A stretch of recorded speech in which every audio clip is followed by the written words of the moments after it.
Okay. Hi, I'm Rafe, and these are my teammates Mayank, Boyang, and Kai. And our project is Oculorama, or a little less succinctly, Interpolating Kinect depth panoramas with the Oculus Rift. So first I'd like to give you a little background about why this is such an exciting project to be pursuing in 2015. So we chose to pursue a computer vision / virtual reality project. Just to give you a little background on what's been going on in computer vision, the last few years have been great for computer vision because new sensors have come onto the market which make collecting depth information about a real environment cheaper than ever. So on the left here we have a LiDAR system. This is the system that they use for detecting the environment around the Google self-driving car. These are very expensive systems which have very high precision.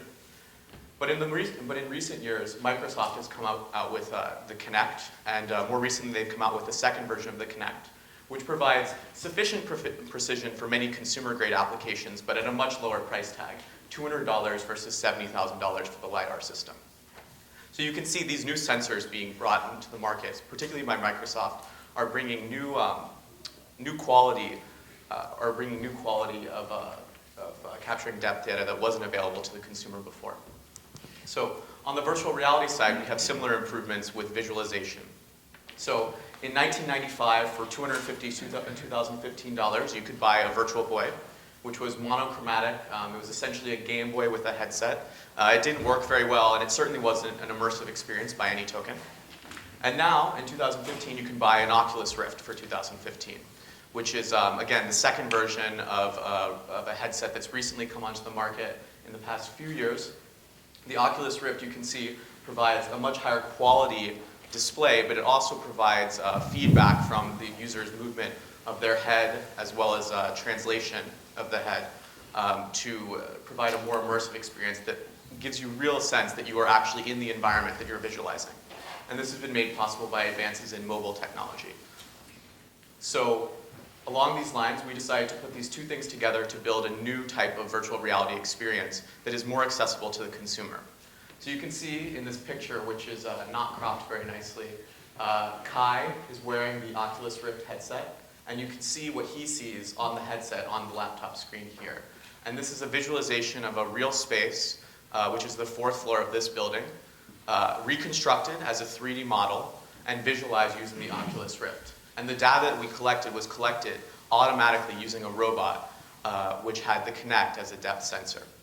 So to talk a little more about this process, I'm going to hand it over to Mike. Well, I want to address first the real-world applications.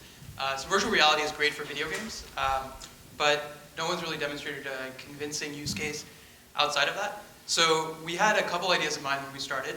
The first is virtual tourism, so field trips for young kids, educational opportunities greatly increase when you don't have to actually transport human beings across hundreds of miles. At the same time, over the next few years, billions of people will enter the sort of middle class and try to engage in the kind of travel that the Western world has always done. And that's really not a scalable model. 100 million people in Rome is not going to work very well. But bringing those images back to where the people are is both lower cost and sort of greater access. And we can also eventually travel to worlds that are not accessible.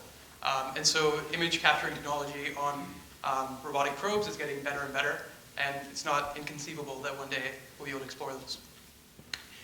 There is another non-civilian use case, which is dangerous areas, hazardous zones, where first responders and military troops are often victims simply because information has to be captured. So in Fukushima, for instance, it was known that the probability of a radiation leak was very high, but people had to be sent in just to figure out what had actually gone wrong. As robotic technology continues to improve, being able to mount an array of sensors and immerse a human operator as if you were there without actually risking life will become more and more feasible and I think used. And finally, a sort of short-term, immediate commercial application are real estate showings. So in the last few years, the number of buyers buying real estate across countries has dramatically increased. But this is actually a really difficult process. Traveling for every showing is kind of infeasible. Hiring a surrogate to buy on your behalf has principal agent problems. There are already companies doing this, and they're growing very quickly. But one of the caveats is that in order to use their systems, you have to essentially be a trained professional and use systems that cost upward of $10,000. That's okay for the super high-end market, But even a little bit more modest, it becomes difficult to put up something for sale. And so having a lower cost solution that's easier to operate has a lot of potential. And so these are the kind of the cases we thought of initially. We think each of them is really compelling. And so with this kind of goal in mind, I want to pass it off to Kai to talk about how we actually achieve it. Thanks. So now I'll talk a bit about the process that we use to reproduce the real world in virtual reality. So this is a high-level overview of our process. So first, we use the Microsoft Kinect to capture images of the real world. This gives us color and depth information, which allows us to do a reconstruction of the actual real shape of the real world in virtual reality. Second, we bring these images that we capture into a post-processing step, in which we stitch together the images into panoramas and create a series of panoramas. And I'll talk more about how that works as well. And then third, we'll be rendering the panoramas. So for the end user, they will have the panoramas and they'll have an Oculus Rift. This system allows them to, in real time, explore the virtual space, which is captured from a real space. So the very first step of this is our robot. So the robot has a Microsoft Kinect version 2 mounted on top of an iRobot Create, which is a research version created by the company who makes Roomba, iRobot. So as you can see here, the Microsoft Kinect gives us two images for every frame.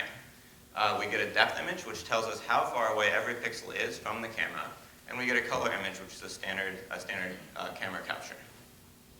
And then once we have those, we have a process which takes those images and produces panoramas from them. So the process here is standard image stitching for panorama creation, which takes a series of images and finds the common parts of the images to create a panorama. Also part of this algorithm, we register these two images together. So you notice right here that we have two separate panoramas, but these two are actually registered together. So for every depth point, which represents one point in the real world, we also have the color that we captured for that point in the real world.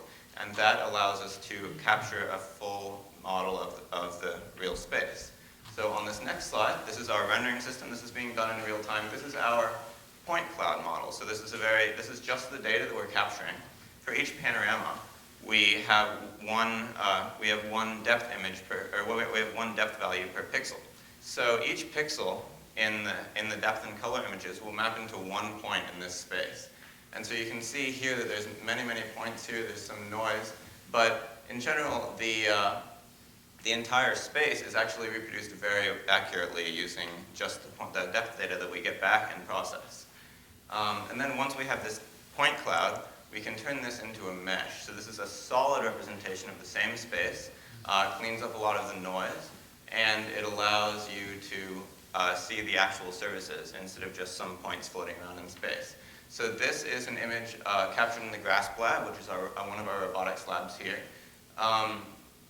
And so as you can see here, there's a lot of detail being captured. So this is both the depth and the color data. This is rendered from a perspective close to one of the captures, so you can see that there's a very complete image here of the total space. And so we use a series of these panoramas. After taking multiple captures, we can stitch together. We can use multiple panoramas to render a more complete representation of the world.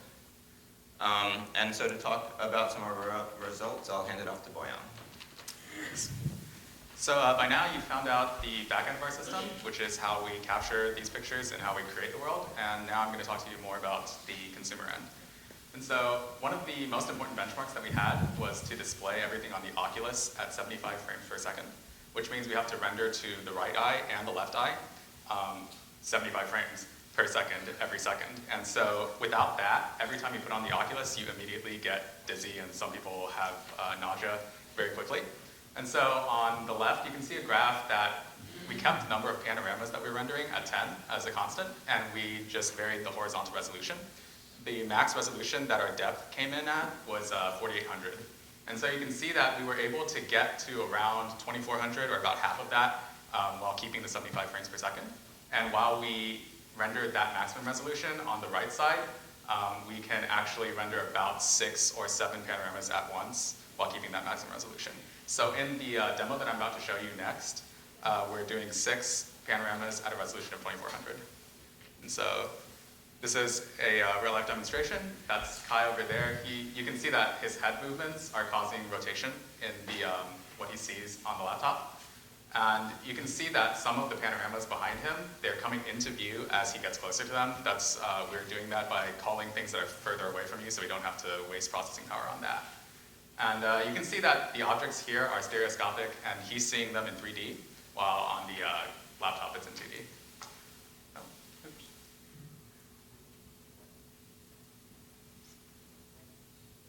Anyway, as you get back to the slides, this is one of the most important parts of our project. We ran a cost analysis, and you can remember that the LiDAR that was today's technology was around $70,000 right now. That's going down in price, but our hardware costs a total of $550, and that's to produce all of these panoramas. And the software runs on consumer-grade desktops. That was my desktop that I produced the graphs with. The graphics cards are easily purchasable. They're less than $200. There's no proprietary tools.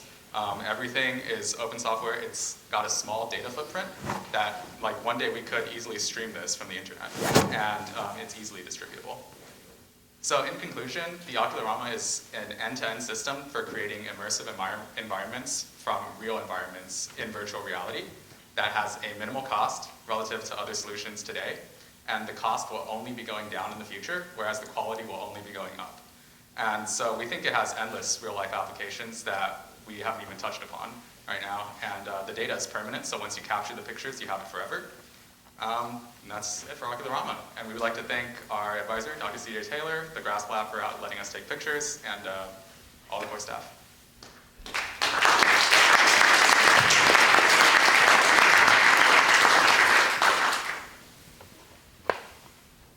On the real estate side, is your use case somebody using your tool to go through a house, collect data, and then have somebody else be able to tour the house on a virtual basis with Oculus? Yes, so if you can imagine right now, if you go to like an apartments website, they have those 360s that you can like spin around with your mouse. Those aren't very good.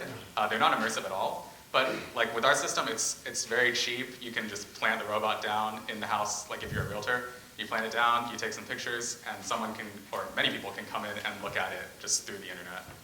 And So they would be still viewing through a browser, but a better image? No, it would be viewed in through our system where if the consumer had the Oculus Rift, they would just be able to load the images in. So it's not hard to imagine a large company like Remax having an Oculus Rift, which is only $250 at each of their offices for their customers to use. In addition, once you've built the virtual model, you can add digital furniture and kind of give the feel to try to sell it.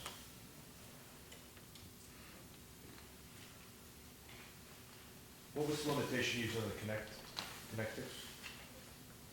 The limitations are? Yeah, limitation for using it. Like the picture isn't like perfectly like you would take a 3D camera and take a picture with that, and then you could scan that across the room and basically. So what I'm wondering is the difference between that versus something else. Well, the main challenges that we ran into with this particular sensor, well, one thing you can see in our renderings is basically you can't see the ceiling or the floor, so the vertical field of view for the Kinect is not very good. And also the resolution of the Kinect is pretty low compared to, say, what I was talking about, LiDAR. Right. But for the quality of the sensor and for basically the ratio of quality to cost, it's pretty good. Okay. And the other thing is that if you have multiple panoramas collected from different viewpoints, you may have data from one viewpoint that you might not have from the other. So part of our project is sort of seeing how much you can compensate for having a lower quality sensor by having more data and doing more complex post-processing with that data, as opposed to having better data in the first place.